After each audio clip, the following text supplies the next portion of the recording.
2, 3, 4, 5, 6, 7, 8. Okay. Hello, internet world. It's Norma Joe. Okay. I just said this, but I had to recheck my video to make sure that my fucking sound was on, because my computer is freaking me out. I would be so pissed if I recorded a whole video, a whole Storytime episode, and then it was like, no sound. Everything was just silent, you know? That would fucking piss me off so bad. But anyway, it's really hot, and I'm here in my wig and everything. And, yeah, like an hour ago it said it was 101, but it doesn't really feel any different now. I guess that's only 4 degrees difference. But anyways, here we are. It is apparently 7:30, I think. Yes. It is 7:30 in the evening.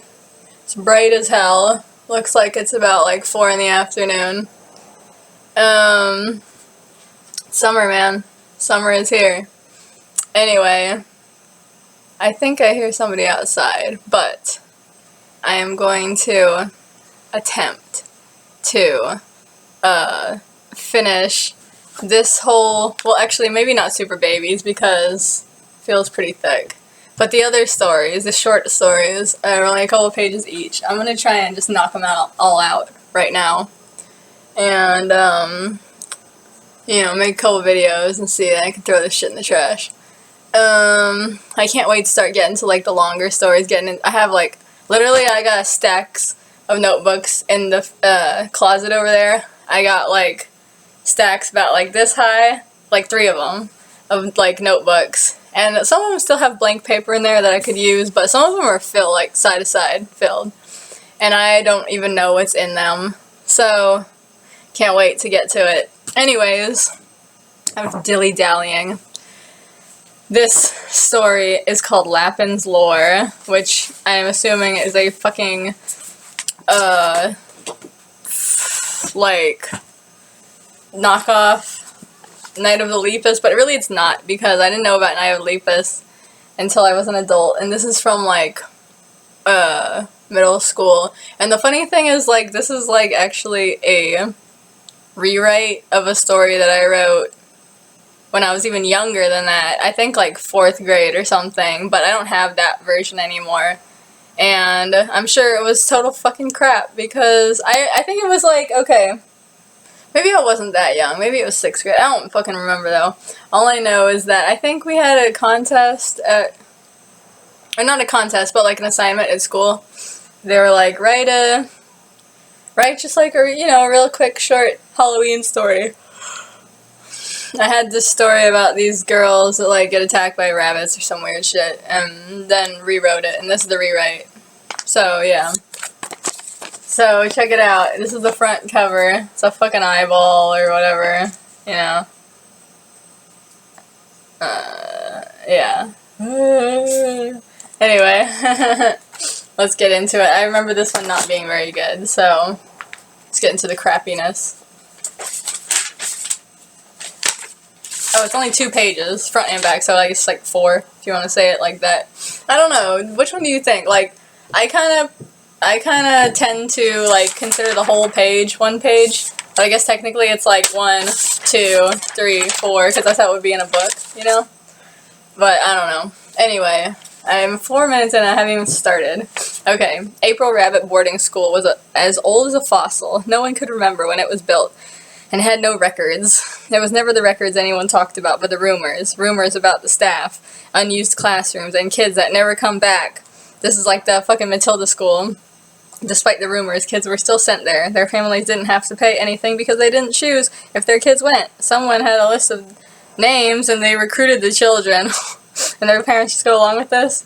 Okay. It was Billy Moorer's first day in 7th grade. Her family had just moved to the city, and she's on the list. That sucks. As she tried to walk into the school, her mom grabbed her and started to smother her in tears. Billy sighed. Her mom had always been so emotional.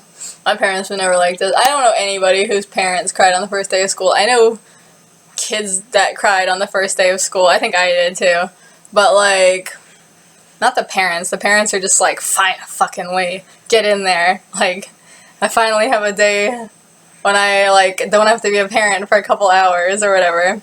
Or something, I don't know. I'm sure parents love their children, you know, but I just, you know, I don't know anyone whose parents cry when they go to school. Anyways, whatever. I love you too, Mom. See you on winter break. Oh, it's like a boarding school, I guess. Okay. That's different, I suppose. I don't know. That night, Billy lay in her dorm. Her roommates were 2 girls who she had met over the summer. That's pretty fucking lucky. Sarah and Lori. Billy was wiry, with long red hair and light green eyes. Sarah's eyes were a deep, chocolatey brown. Her skin was smooth as yogurt and a beautiful nutshell color. Nutshell. Her hair was ebony and, like Billy's, kept in a ponytail for most of the time.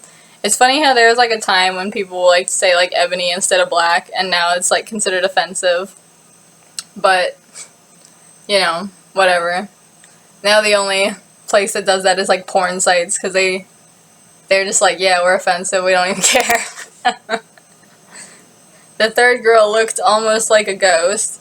Billy's skin was light and freckled, but it was nowhere near as pale as Lori's. In addition, her blonde hair was nearly white, and her blue eyes were the color of glass. So, okay, basically, one fucking, freckled ginger, one light-skinned black girl, I'm assuming, or dark-skinned Latina, something like that, and one, super fucking recessive ass white girl. Also, my mom's best friend is a blonde lady named Lori, so I'm assuming that's who this is named after. Hey, Sarah whispered dangerously. Want to play truth or dare? I'll play if I get to go first, Billy answered. Before the other girls could say anything back, she pointed at Lori. I dare you to sneak into an empty classroom and bring something back for us. Sarah laughed. That's weak. You should have made her sneak into the boys' place and get us some condoms. 7th grade. And Billy added, we come with. To make sure you do it, of course. Why wouldn't I? I don't know. Why wouldn't you?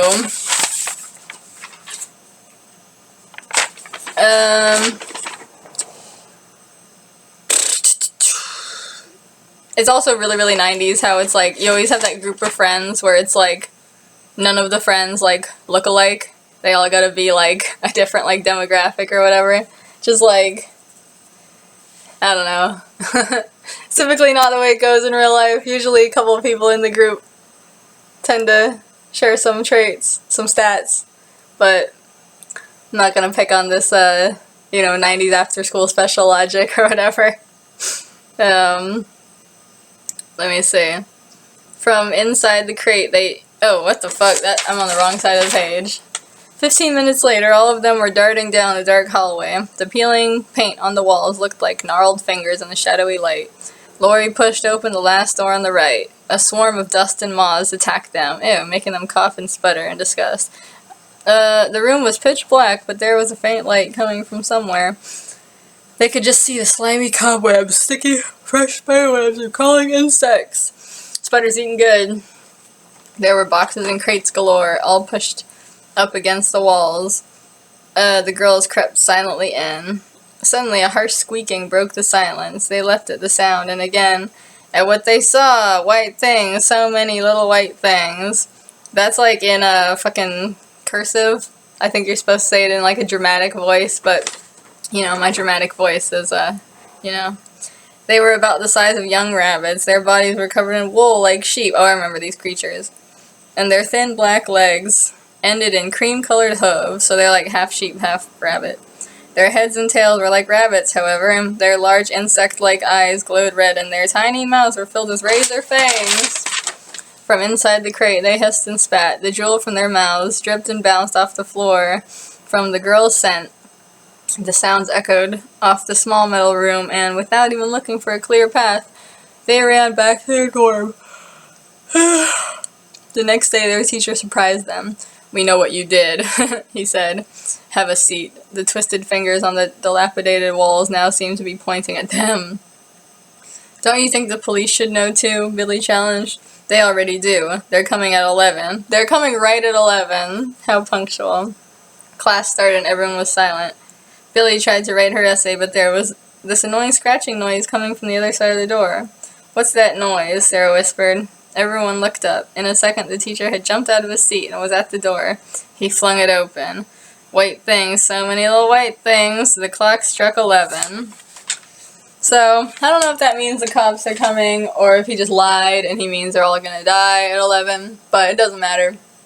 Yet another story that's just, don't even give a fuck, just write whatever, and, you know, all that same type of shit, you know, good times and everything.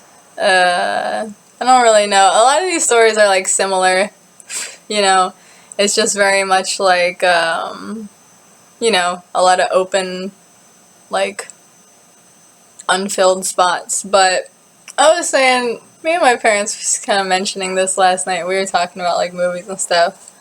And, like, you don't have to explain every little thing, you know, like, sometimes the logic of things and the, filled-in realism and whatever is not, that important. So, yeah, whatever. Okay, next story.